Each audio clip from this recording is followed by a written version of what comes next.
On the day the Sterling family empire teetered on the brink of bankruptcy, I gave Victoria Sterling two choices. She could either break up with her golden boy and marry me, securing my capital to save her family, or she could stay with him, and I would walk away, leaving the Sterlings to their fate. I remember Victoria crying in front of me for hours that day, begging me to save her family without destroying her relationship with Julian Hayes. I didn't budge. I gave her 24 hours to decide. The next day, Victoria showed up in a wedding dress. She looked at me with a smile more painful than tears, her eyes burning with resentment. She said, "Ethan, as you wish. I am yours." To pull the Sterlings back from the ledge, I poured in money, resources, and every ounce of leverage I had. I came home exhausted every single day.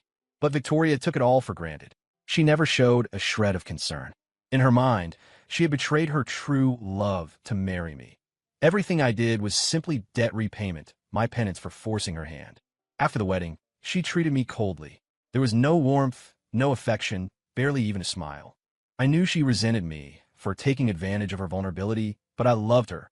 I convinced myself that if I just treated her well enough, for long enough, she would eventually feel my sincerity.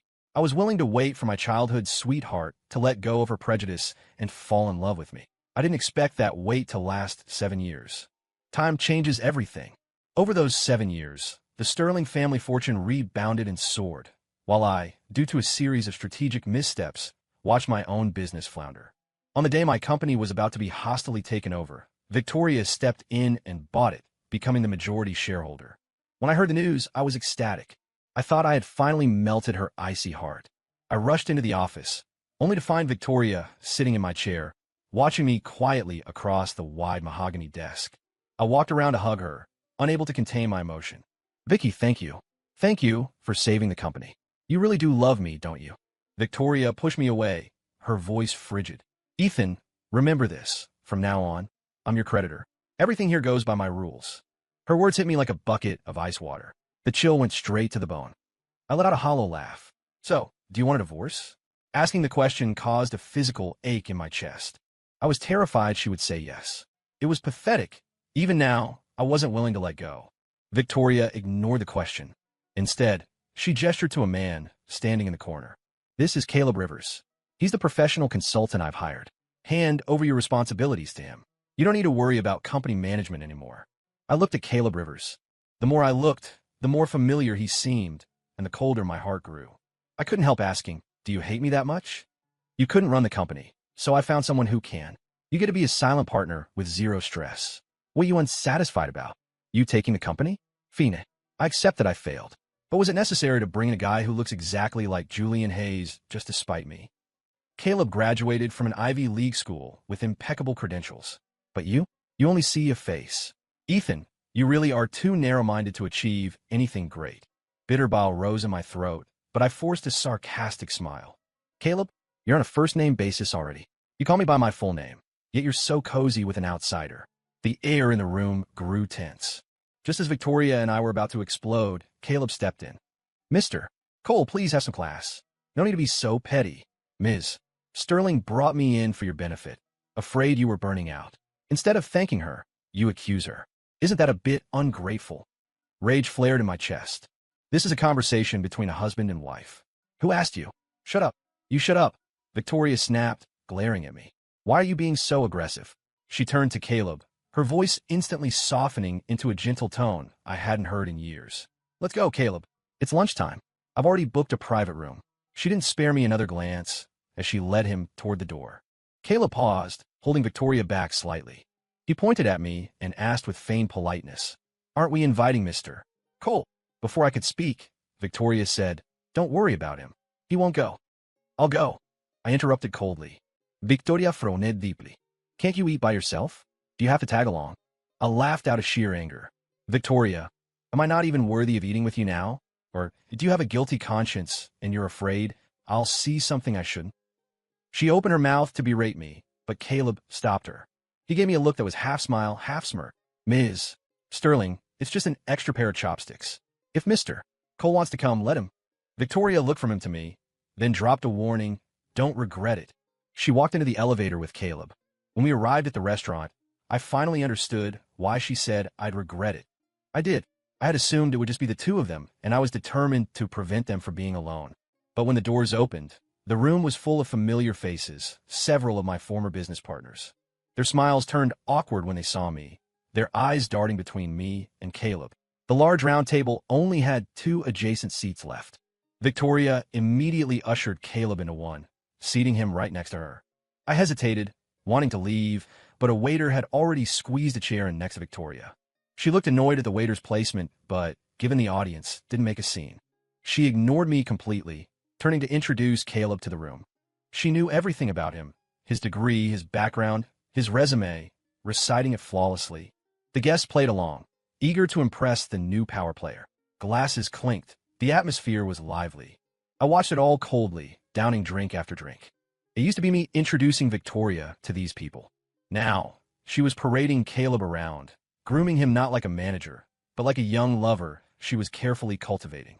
They played off each other perfectly, making me feel like a redundant joke.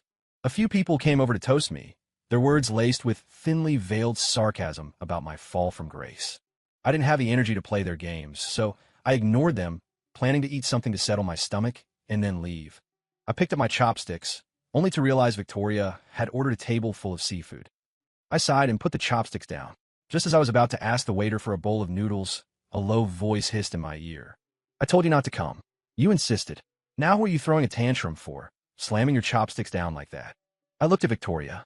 Her beautiful face was twisted with impatience. "Victoria," I said quietly, "don't you know I'm Allard?" Before I could finish, a hiss of pain came from Caleb's side. Victoria's attention snapped to him instantly. "What's wrong, Caleb?" Her voice was laced with panic. Caleb handed her a bowl. "It's nothing.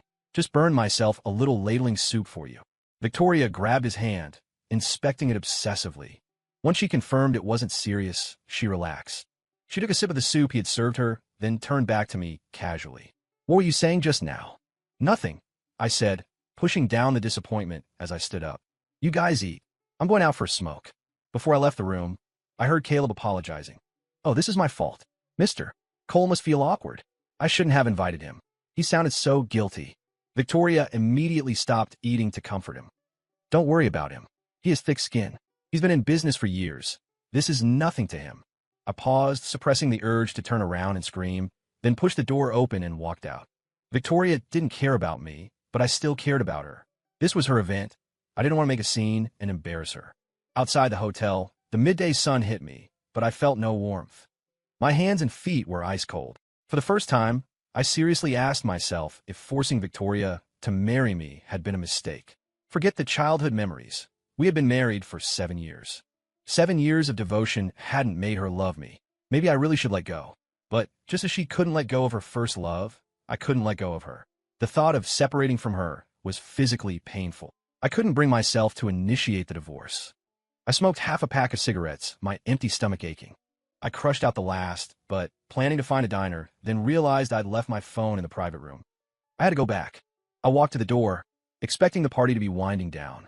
What I saw through the cracked door struck me like lightning. The guests were gone. The table was a mess of leftovers. Victoria was clearly drunk, her face flushed, leaning heavily on Caleb's shoulder. She had her arms wrapped around his neck, looking at him with hazy, tear-filled eyes. "Julian, do you know how much I miss you? I never forgot you all these years. I didn't want to break up. I had no choice." She became more distraught as she spoke, eventually breaking into sobs. It was a heartbreaking sight. Caleb seemed to enjoy it immensely. He tightened his grip on her waist and pulled her directly onto his lap. Stroking her back, he whispered ambiguously, "Ms.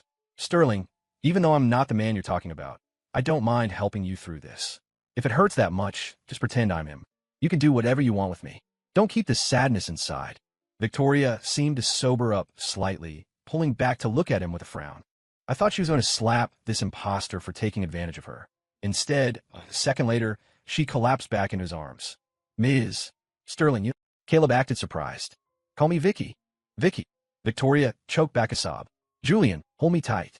Caleb complied immediately, wrapping his arms around her waist. He buried his face in the crook of her neck, inhaling deeply like a pervert. "Vicky, you smell so good." Victoria laughed through her tears. "Do you like it? It's the perfume you gave me the first time.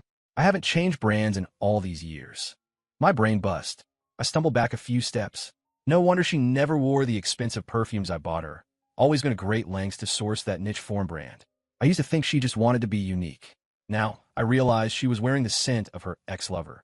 I remember dragging myself out of a sickbed to fly overseas just to buy that specific perfume for her birthday, thinking I was making her happy. I wanted to slap my past self. Inside, Victoria was clutching Caleb's sleeve, begging, "Julian, don't leave me. I have money and status now. No one can force me to do things I don't want to do anymore. Let's make up for the regrets of our youth, okay?" Caleb looked like he'd won the lottery. "Don't worry, baby. I'm right here. I'm not going anywhere." Victoria finally seemed satisfied, curling into his arms, gazing at him with pure adoration. Outside the door, a tidal wave of anger crashed over me. My hands clenched into fists, shaking, until finally I just let go. Forget it. There's no point in keeping someone whose heart belongs elsewhere. Victoria would rather find a manipulative body double than look at the man who actually loved her. Why was I still forcing this? I pushed the door open and walked straight to my seat to grab my phone. They looked at me, startled. I ignored them. "Ms. Sterling is drunk and mistook me for someone else. I was just comforting her, Mr. Cole. Please don't misunderstand." Caleb explained, though his hand didn't leave Victoria's waist. "It's fine," I said calmly. "I don't mind." My reaction stunned them both. Victoria looked at me with suspicion, seeming to sober up a bit more. She pushed Caleb away and tried to stand, but the alcohol threw her off balance. In the past, I would have rushed to catch her. Today, I just watched coldly as she fell to the floor. The fall woke her up completely. She looked up at me in disbelief, eyes full of grievance. Sitting on the floor, she asked, "Ethan, what is wrong with you? You aren't even going to help me up?" I didn't speak. I just looked at her. Perhaps my silence was too unnerving, because her eyes shifted away, showing a rare flash of guilt. "It's not what you think. I drank too much. My mind is messy. You have to understand. You know about back then." "Yeah, I understand," I interrupted. "He looks like your first love." "Victoria hesitatif." I continued peacefully. "You have regrets about that relationship. It's human nature. I get it. See? I'm not even blaming you. Pretty generous of me, right?" Victoria looked at me strangely. "Ethan, what's going on with you?" I didn't answer. I grabbed my phone and nodded at them. "I won't disturb you too. Carry on." I turned to leave, but she grabbed my hand. Her face was dark, eyebrows knitted together. "I explained it to you. I was drunk and confused. Who are you putting on this show for? Besides, what happened back then was your fault. Am I not allowed to vent my emotions?" She seemed to find her sharp tongue again. "I know I'm married. I have boundaries. I was just drunk. If I really wanted to do something with Caleb, would I do it in a public place like this? You're always so petty. You're the one who wronged me years ago. What right do you have to feel aggrieved?" Once she started digging up old grudges, she couldn't stop. "We grew up together. I treated you like a brother, but you took advantage of my crisis to force me to marry you.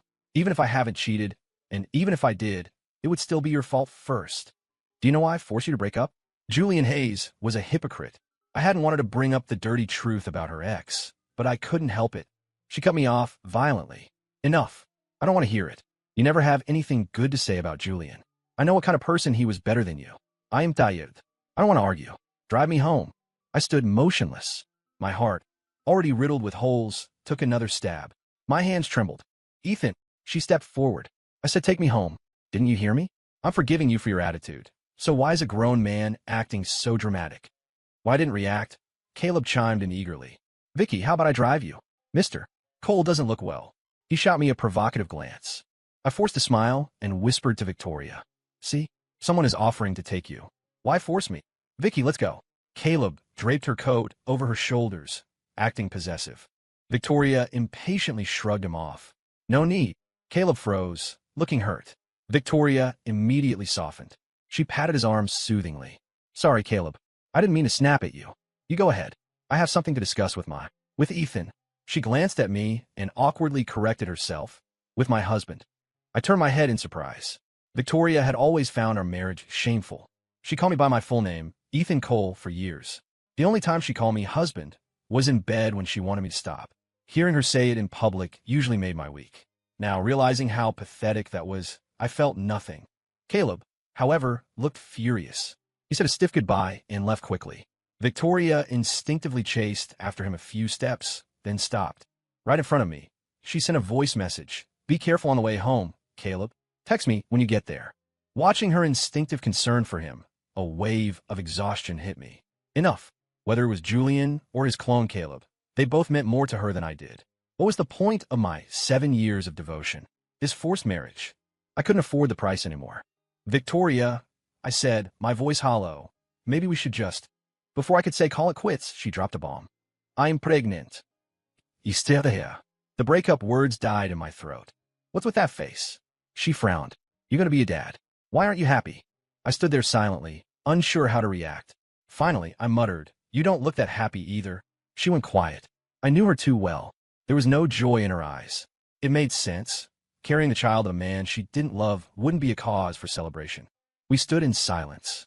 Finally, suppressing the pain, I said, since neither of us welcomes this child, maybe we should. Ethan, she interrupted suddenly. I booked a villa at the Montauk Resort for next Saturday. Let's go for a getaway. I looked at her, confused by the sudden subject change. Seeing my blank face, she pursed her lips. Don't you remember what next Saturday is? What is it? She didn't answer. She turned and walked away, seemingly angry. After a few steps, realizing I wasn't chasing her, she stopped and looked back.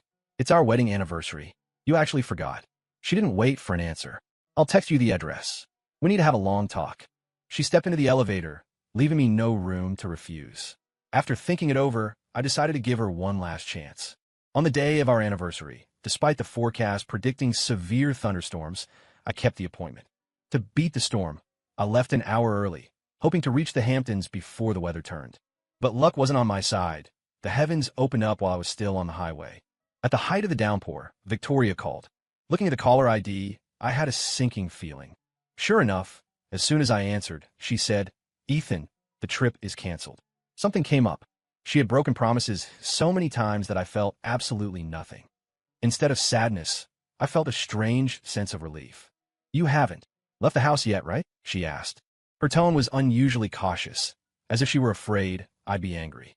It was rare for Victoria to care about my emotions. I looked at the rain hammering against the windshield like a waterfall and replied with a calm no. I didn't tell her I was already halfway there. If I did, she'd just call me stupid rather than worry about my safety. Victoria didn't catch the lie. She let out a long sigh of relief. Good. The weather is terrible anyway. It's not safe to drive. And an anniversary doesn't have to be celebrated on the exact day. We can do it another time, right? You're right. I agreed, not mentioning that she was the one who insisted on this trip. Okay, I'm Busse. I have to go. She hung up impatiently before I could say another word. I listened to the disconnect tone, distracted. Suddenly, the car shuddered violently. A pile-up had occurred ahead due to the rain. I slammed on the brakes and swerved, but it was too late. My head slammed into the steering wheel. A ringing noise filled my ears, and blood instantly ran down my face. By the time the ambulance arrived, my consciousness was fading. A paramedic asked for family contact. Instinctively, I recited Victoria's number. By the time I realized it was a mistake, they had already dialed. It rang for a long time.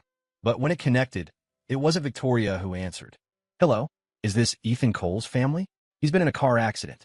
Please get to the hospital immediately to sign the paperwork. As soon as the paramedic finished speaking, I heard a man's voice. Hold on a second. Even through the fog in my brain, I recognized it. It was Caleb. So, she was with him today. I wasn't angry. I wasn't even surprised. I heard him call out in the background, Vicky, phoned for you. The nickname stung like a needle. In just a few days, he'd gone from Ms. Sterling to Vicky. I didn't believe for a second that he did that without her permission. I used to call her that, and she'd tell me I didn't deserve to use the name Julian used for her. I stared blankly at the roof of the ambulance, listening to Victoria's voice come through the speaker, muffled and annoyed. Who is it? If it's not important, handle it. I'm mixing you the Raflu. I don't have time. It's the hospital. They say Mr. Cole was in a car accident. They want you to come. There was silence on the other end for 2 seconds. Just as I foolishly wondered if she might worry, she said casually, hang up. The paramedic looked at me in shock, clearly unable to comprehend such coldness from a wife. Victoria continued, I talked to Ethan 30 minutes ago. He hadn't even left the house. How could he be in a car accident? It's obviously a scam call. True. Mr. Cole wouldn't be stupid enough to drive in this weather, Caleb chimed in, moving the phone closer to her. Vicky, maybe you should take it just to be sure. If it really is him and you don't go, he'll be heartbroken. It is your anniversary, after all. I'm fine, really. He followed this with a loud, theatrical cough. No need. Hang up, Victoria urged, her voice laced with anxiety, but for him. Come here, Caleb.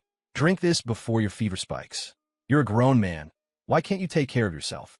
Vicky, thank you. You're so good to me. I'm actually jealous of Mr. Cole, having such a gentle and caring wife.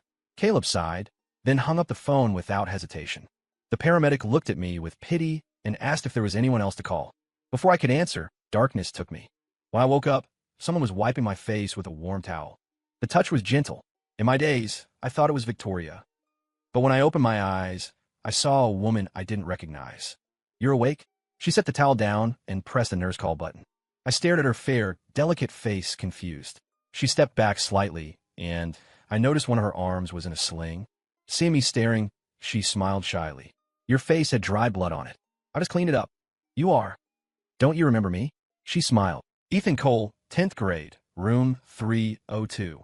The specific classroom number brought it back. She was the transfer student who had been in our class for a semester. Lily? Lily Harper. That's me, she nodded. Guess we're hospital buddies now. Crashing into the same ER, what are the odds? It was awkward for a moment. To be honest, the first love letter I ever received as a teenager was from Lily. But back then, I was so obsessed with my childhood sweetheart that I rejected her without a second thought. You're Mary. Lily's gaze landed on the ring on my left hand. Her voice dropped. Yeah. Where's your wife? Why isn't she here? She asked casually, a normal question that stabbed right into my wound. After a long silence, I smiled bitterly. Because she's busy taking care of another man. Oh, I'm sorry. Lily paused, realizing she'd stepped on a landmine, and quickly changed the subject. The doctor came in, saw Lily, and shooed her out. You again? You have a fracture. Stop wandering around. Go back to your room. Lily stood up, but lingered. The doctor checked me over, told me I needed to stay for observation, and again insisted I contact family. He glared at Lily. Why are you still here? Rest is mandatory. Lily shuffled toward the door, looking back over her shoulder. If you need anything, let me know. Classmates should look out for each other. Don't be polite, okay? A warmth spread through my chest. I nodded. The next morning, I heard movement at the door. Thinking it was Lily, I called out, Come in, Lily. It's unlocked. The door opened, but it was Victoria. Who was Lily? Her face was stormy. Who did you think was coming to see you? She was holding a thermos, standing awkwardly in the doorway. In the past, if she had come to visit me, my anger would have vanished instantly. Now I just felt tired. Nobody, I said. Why are you here? Why can't I be here? Why didn't you tell me you were in an accident? Why did you lie and say you hadn't left the house? She fired 3 questions in rapid succession, aggressive as always. Completely different from the tender woman who mixed medicine for Caleb. I didn't have the energy to fight. I did tell you. The doctor called. You said it was a scam. Victoria clearly hadn't expected me to hear that conversation. Her eyes dodged mine for a second, but she quickly rallied, frowning. Are you blaming me? I asked if you went out, and you said no. Then a random number calls saying you crashed. Of course I thought it was a scam. She spoke with such conviction, as if everything was my fault. Gaslighting was her go-to move. I used to tolerate it. Not anymore. Scam or not. Couldn't you call me back to verify? I asked quietly. She choked for a second, then raised her voice. I told you I was busy. When I finished, I called you back, but you didn't pick up. You didn't even call to say you were safe, making me worry all night. Ethan, you really don't know how to care for people. She was relentless. I closed my eyes wearily. Did you come here just to argue? If so, wait until I'm discharged. I'm tired. I kept my eyes closed, dismissing her. I expected her to storm out, but I heard footsteps approaching. She walked to the bedside, a wave of that specific cologne-scented perfume washing over me. It made me nauseous. Are you in pain? Should I get the doctor? She reached out to touch my forehead. I turned my head to avoid her hand. She stared at her hand, stunned that I had rejected her touch. If there's nothing else, go back. I can handle this myself, I said. Silence stretched. Then her voice softened. Stop being difficult, Ethan. Actually, I'm not being difficult. I cut her off. Aren't you busy? Go be busy. I'm done being busy. I'm here to take care of you. We are husband and wife. I won't abandon you. She placed the items she brought on the nightstand, acting like she was settling in. Usually, if I gave her this kind of attitude, she'd lose her temper instantly. Today, she was acting strangely insistent on staying, which made me uncomfortable. You haven't eaten, right? I brought some seafood bisque. Have some. I shook my head. She frowned. Can you stop throwing a tantrum? It's your favorite. She scooped a spoonful and tried to feed me. I pushed her hand away. After a few attempts, she slammed the bowl down, grabbed her bag, and left. See? Her tenderness lasted less than 3 minutes. It was nothing like the genuine patience she showed Julian or Caleb. The truth was I never liked seafood. Victoria did. I loved her, so I adapted to her. She ate shrimp. I peeled them. She ate crab. I shelled it. I pretended to enjoy it, so I wouldn't ruin her mood. After every meal, I secretly took antihistamines. She never noticed. She just assumed I loved seafood as much as she did. But people get tired. I didn't want to hurt myself to accommodate her feelings anymore. I picked up the bowl of bisque and dropped it into the trash can. As I pulled my hand back, I saw the wedding ring on my finger. I slid it off and tossed it onto the side table. It was time to file for divorce. I stayed in the hospital for a few more days. Victoria didn't return, and I didn't call her. Lily, however, visited constantly. We swapped numbers and reconnected. When the doctor cleared me for discharge, I didn't tell Victoria.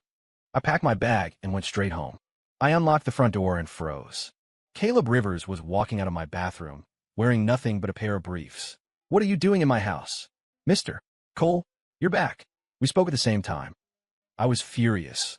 He was eerily calm, as if standing half naked in my living room was perfectly normal. "Mr. Cole, I know you're upset, but listen. Vicky invited me." "It's like this," he continued, drying his hair with a towel. "The water main burst near my apartment. No water for days. Vicky said I could crash here until it's fixed." I looked closer. That son of a bitch was using my face towel. Rage blinded me. I snatched the towel from his hand. "Who gave you permission to touch my things?" The force of my grab spun him around. He stumbled and fell to the floor with a thud, immediately crying out in pain. I watched coldly, waiting to see what act he would put on. Suddenly, Victoria ran out of the bedroom, holding a set of my pajamas. "Caleb, what happened?" She yelled, then locked eyes with me. She paused. "Ethan, you're discharged? Why didn't you tell me?" "Tell you? So you could hide your little lover in time." I pointed at the man on the floor. Victoria's eyebrows shot up. She exploded. "Are you sick? Can't we talk like adults? Why did you hit him? Caleb and I are innocent. What are you implying?" "I didn't hit him. He fell. Is that my fault too?" I gripped the towel, the absurdity of it all making me dizzy. "And since when do you let strangers sleep in our house without asking me?" "Caleb has a cold, and his apartment has no water. I let him stay for a few days, so what? Can you stop being so petty? I spent a fortune to hire him. I have to be responsible for him. He's alone in this city with no family. Put yourself in his shoes. Is compassion that hard?" Caleb lay on the floor, playing the peacemaker. "Forget it, Vicky.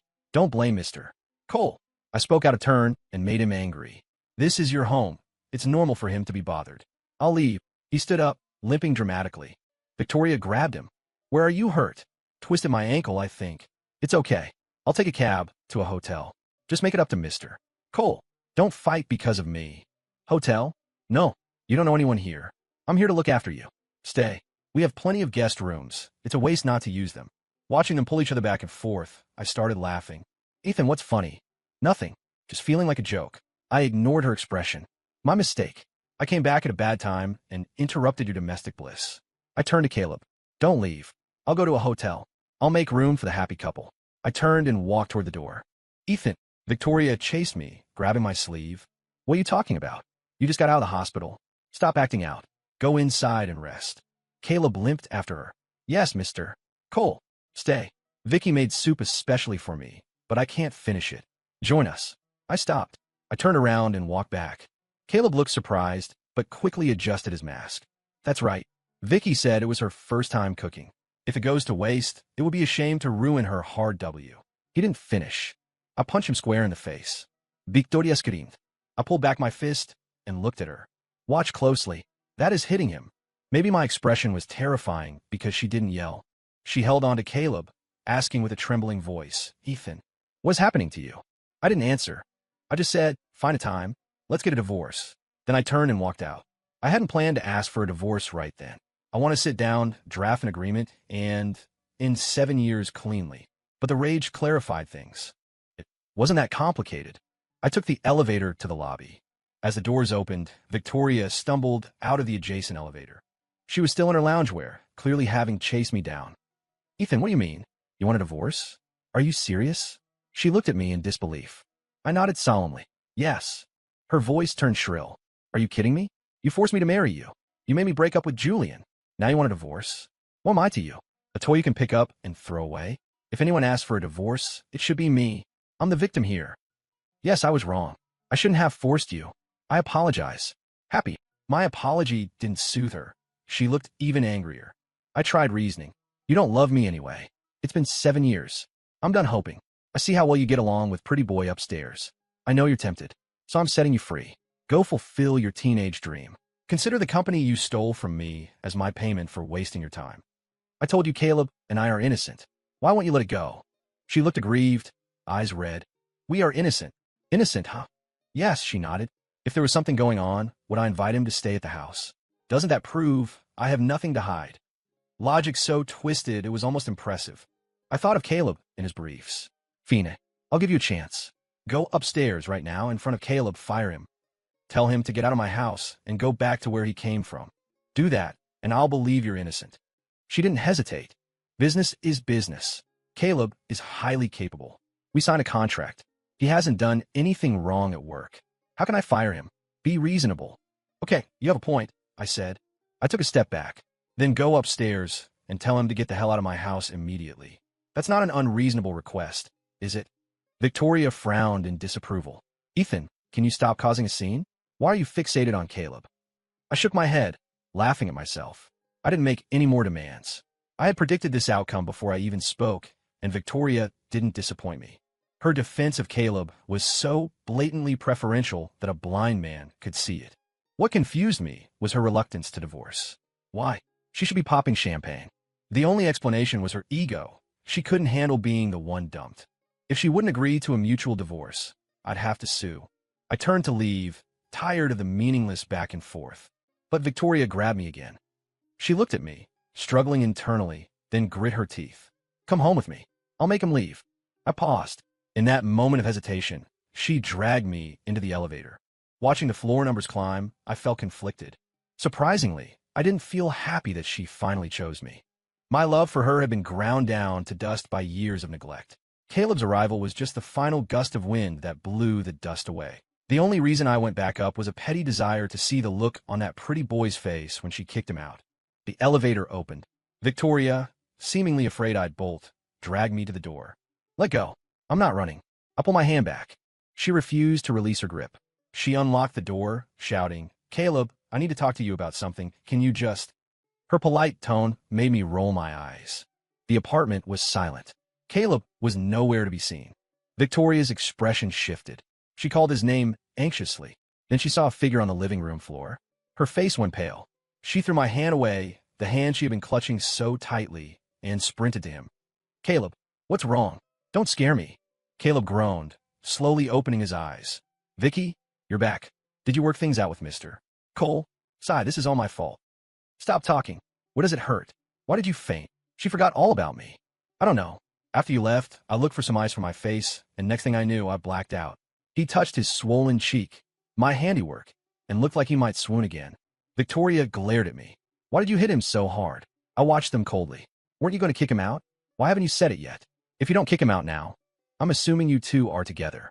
Victoria's eyes widened in disbelief. Ethan, are you human? He passed out, and you're making sarcastic comments? Do you have any empathy? You used to help strangers on the street. Why are you so cold to Caleb? Forget it. I don't have time for you. She ignored me and dialed 911 with trembling fingers, looking utterly panicked. The paramedics arrived quickly. After checking him, the EMT hesitated. Ma'am, his vitals are fine. Just a bit of low blood sugar.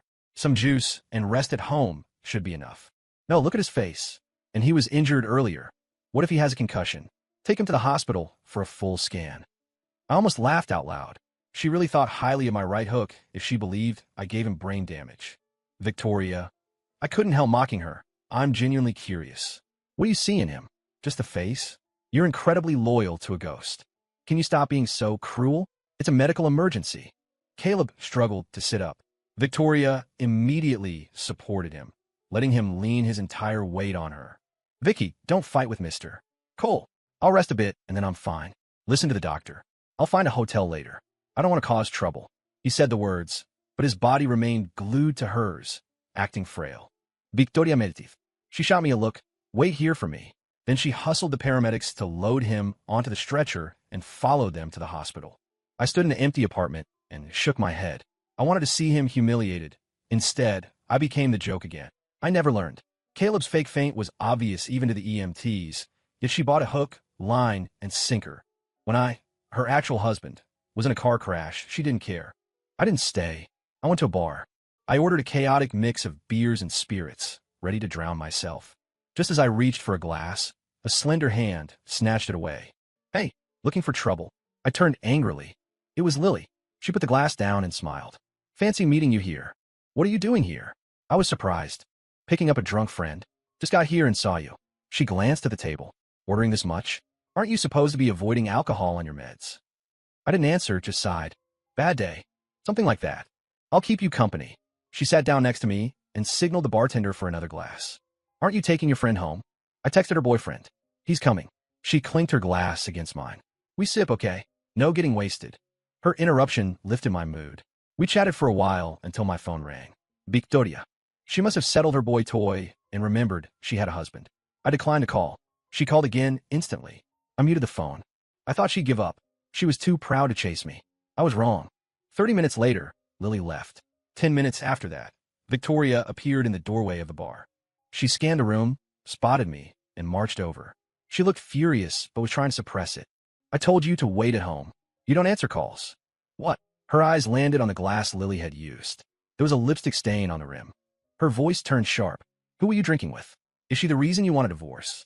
I tried to explain, but she cut me off. I knew it. You changed your heart. That's why you want to leave me. You promised to treat me well forever, and now you're bored, so you dump me? Ethan, keep dreaming. She always did this, invented a narrative and treated it as fact. I used to defend myself. Now, since we were divorcing anyway, I didn't care what she thought of me. I stood up silently. Say something. Are you too ashamed to admit it? Think whatever you want. I walked away. She stood stunned for a moment, then followed me. I walked out and hailed a cab. Victoria grabbed the door. Where are you going? I turned and looked her up and down. Victoria, exactly what identity are you using to police me right now? She raised an eyebrow. I'm your wife. I can't manage you. My wife. I scoffed. My wife hangs up on doctors when I'm in a car crash to nurse another man. My wife moves strangers into my home. My wife can't get over her ex and flirts with his doppelganger. You really are a great wife. I got into the taxi. Furthermore, I already told you. I want a divorce. Do you understand English? You say divorce, and we divorce? I say no. She dove into the cab after me. Where to? The driver asked. I gave the address of a hotel. Victoria gave our home address. The driver looked between us. Seeing Victoria on the verge of tears, he sighed. Buddy, don't fight with the missus. Go home and talk it out. He started driving toward our apartment. When we got home, the place was spotless. No trace of Caleb. I had the cleaners come, Victoria explained, and I ordered a late-night dinner. I wanted to talk properly, but you weren't here. She dragged me to the table. You just got out of the hospital. You need nutrition. She was speaking calmly, which was rare. I was hungry, so I sat down and ate. 2 bites in, she frowned, staring at my left hand. Ethan, where's your ring? She grabbed my hand. Our wedding ring. Where is it? I didn't want to wear it. I took it off. I pulled my hand back. Since the wedding, she rarely wore hers. She hated introducing me as her husband. I, however, had worn mine every day until the hospital. That's our wedding ring. How can you just stop wearing it? She was angry. The hypocrisy was laughable. I don't know. Lost it, maybe. Does it matter? She stared at me, eyes reddening. Ethan, you weren't like this before. Her trembling lashes and aggrieved expression didn't move me. I was always like this. But before, I loved you, so I tolerated you. Now I don't. I didn't say the words, but she heard them. She went silent. After a while, she asked, Are you dead set on this divorce? Yes. It's better for both of us. You could be with Caleb openly. You like him so much. You don't want him to be the other man, right? I told you I don't like him like that. Why won't you believe me? She denied it frantically. I admit, I treat him specially because he looks like Julian. Julian was my first love. Everyone has regrets about their first love. Can't you understand that? Do we have to divorce over this? I countered, if I had an ex-girlfriend I was obsessed with, and I brought a look-alike home to play house with, would you understand? She fell silent. Finally, she muttered weakly, but us breaking up was your fault. I expected her to say that. It still chilled me. I took a deep breath. Forcing you to break up. Honestly, it was because I found out Julian Hayes was gambling and cheating on you. He was in massive debt. You were naive. I couldn't watch you get destroyed, so I used the family crisis to separate you. Victoria looked up sharply, shaking her head. Impossible. I don't believe it. Julian wasn't like that. Doesn't matter if you believe me. Since we're divorcing, I just want to clear the air. I won't carry the blame for things I didn't do. If you spent 10 minutes investigating, you'd know I'm telling the truth. Silence filled the room. Her voice trembled. I'll give you the company back. I'll fire Caleb. Can we not divorce? Too late, I said firmly. Keep the company as my compensation. But the marriage is over. But her voice broke. I'm pregnant. She looked at me through tears, grabbing my hand and placing it on her flat stomach. You know, it's hard for me to conceive. If we divorce, I'll have to terminate it, and I might never have another baby. Can you really be that cruel? It's your child, too. My heart skipped a beat. Seeing my hesitation, she gripped tighter. Even if we divorce, can we wait until the child is older? Please, Ethan. She called me Ethan, but with the tone she used when we were kids. It messed with my head. I thought for a long time, then put down my chopsticks and stood up. Where are you going? She panicked. To wash up and sleep. I ignored her look of relief and went to the bathroom. She knew when to stop pushing. I didn't want to sleep in the master bedroom, so I went to the guest room. I was just drifting off when a mattress dipped. Someone crawled into the dark room and wrapped slender arms around my waist. Victoria pressed her body against mine. I froze, then pushed her away and turned on the lamp. She was wearing a sheer lace nightgown, something I had fantasized about her wearing for years. She had always refused. Now she was wearing it, and I felt nothing but irritation. It's late. Stop this. Go back to sleep. She looked embarrassed. Husband. She lifted the hem slightly. Don't you want to? My skin crawled. You're pregnant. Do you want to lose the baby? She stopped, ashamed, but refused to leave. She insisted on sleeping there. Annoyed, I got up and went to sleep in the study. Her offensive continued through the next day. I went out for business, and she texted me repeatedly about a surprise. When I got home, she dragged me to the dining room. Candlelight dinner. Husband, I cooked all of this. It's a make-up for our anniversary. I looked at the table. I shook my head. Victoria, you don't need to force yourself. I might delay the divorce for the child, but our feelings aren't coming back. Her smile faltered. She had been trying hard for 24 hours, and I hadn't given her an inch. For a princess like her, it was torture. I pulled my hand away. Eat. I'll make noodles. She took a deep breath, forcing a smile. Just try it. It's my first time cooking seriously. Look, she showed me a Band-Aid on her finger. See? I cut myself cooking for you, she said, pouting. I stopped. It was time to end the charade. Victoria, I pointed at the lavish spread of lobster and shellfish. Do you know that I'm allergic to seafood? Her eyes widened. Impossible. You always eat it with me. If you cared about me, even a little, you would have noticed the rashes I got every time. I didn't want to ruin your mood, so I never said anything. I just took pills afterward. I walked to the cabinet and pulled out my stash. Look, 7 years of antihistamines. She looked from me to the food, her face pale. Husband, don't call me that. Call me by my name. I went to the kitchen. She stood there, blushing and pale by turns. Then she ran to the bedroom. She came back holding a small velvet box. She opened it to reveal a men's ring that looked exactly like my lost one. I had it custom-made. Rush order. Wear this one. Look, I'm wearing mine too. We match. She tried to put on my finger. I brushed her hand away. I won't wear it. Stop doing this. If you keep pushing, I'm moving out. She clutched the box, tears welling up. I put my bowl of noodles on the table. She sat opposite me, crying silently. Stop crying, I said. She looked up hopefully. It's ruining my appetite. She stared at me in shock, a tear hanging from her lash. I kept eating. After a minute, she stood up and ran out of the apartment. I didn't ask where she was going. The next day, I had a meeting at a coffee shop. The client canceled last minute. As I was leaving, a familiar voice drifted from a booth behind a wall of decorative plants. I looked through the leaves. It was Victoria and her best friend. I started to walk away, but the friend asked, So what's the plan? You going to lie to your husband forever? I froze and sat back down. Victoria didn't answer immediately. The friend continued, He wants out? Just divorce him. You hated him anyway. I don't want a divorce, Victoria said quickly. I thought I hated him, but when he actually stopped wanting me, it hurt. I think I fell in love with him a long time ago. What about Caleb? Are you cutting him off? I don't know. Victoria sounded lost. Ethan told me about Julian's past. Now, when I see Caleb, it feels weird. But if I cut him off completely, I feel reluctant. My blood boiled. She wants both? I took a deep breath. You don't even know whose baby is in your stomach, the friend said. You can't fool Ethan forever. If he finds out, it'll be ugly. I have no choice. What if it is Ethan's? It's a 50-50 shot. I'm willing to roll the dice. He's a responsible man. If it's his, he won't leave. You're an idiot. Flirting is one thing, but sleeping with the guy? Now you're in a corner. Victoria was silent, then said firmly, I don't regret sleeping with him. Julian was my first love. Even if he was flawed, Caleb helped me resolve those regrets. It felt like closure. I couldn't listen anymore. I stood up and walked around the divider. Victoria saw me, and the blood drained from her face. Who, husband? Why are you here? Her lips trembled. You heard. Don't call me husband. It's disgusting. Let me explain. She begged. Give me one more chance. No. I grabbed her arm. We're going to the courthouse. Now. She refused to cooperate at the clerk's office, so I filed a lawsuit immediately, submitting the recording I'd inadvertently made and other evidence of the marriage breakdown. On the court date, we met outside. She smiled miserably, touching her belly. Ethan, if the judge grants the divorce, what about the baby? That's your problem. It's a 50% chance it's yours. Are you really that heartless? I'm not heartless. You play with fire. The judge granted the divorce. Victoria didn't give up.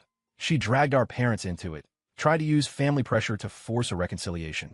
Under pressure from both families, I agreed to a prenatal paternity test. The result? Not mine. The dust settled. I moved to a city on the other side of the country. 3 months later, I saw a photo on a mutual friend's social feed. Victoria and Caleb's wedding.